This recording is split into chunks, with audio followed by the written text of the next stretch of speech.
inkastoo wasiirka warfaafinta dowladda federaalka Maxamed Cabdi Xayir Maareeye uu talaadadii daahfuray hirgelinta adeegga warbaahinta dadweynaha isla markaana lagu dhawaaqay in warbaahintii qaranka la dhihi jiray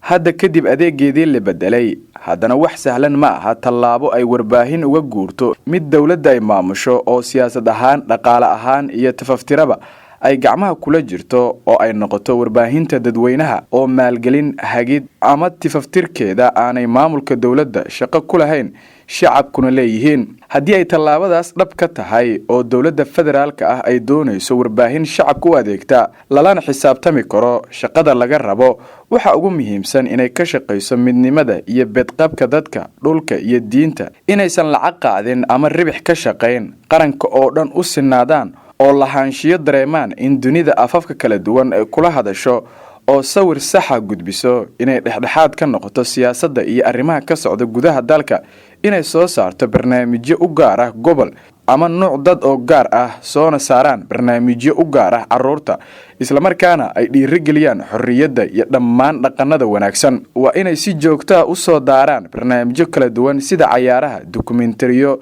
riwaayado oo wacyigelin ah isla markaana ay dhiirigeliyaan ganacsiga wax soo saarka iyo isu furfurnaanta iyo isku socodka bulshada iyo xoojinta walaaltinimada haddaba daawadayaal halkan waxaan idinkugu soo gudbin doonaa 10 shuruudood oo ku xiran in warbaahinta ay ka guurto warbaahin qaran ama mid ay dowladda maamusho oo ay u guurto mid dadweyne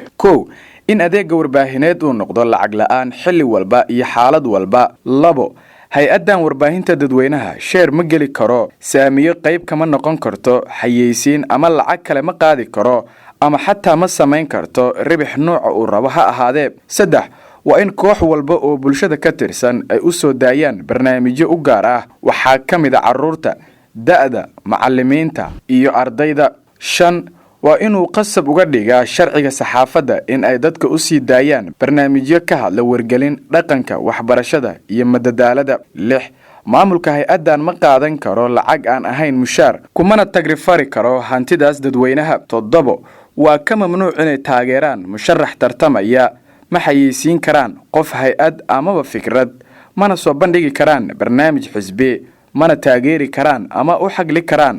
qof koox ama fikrad gaar ah iyaga oo masaafo isku mid ah u jirsanaya siyaasiyiinta iyo bulshada qaybaheeda kala duwan 8 sanad walba waa inay xisaab celin joogto ah sameeyaan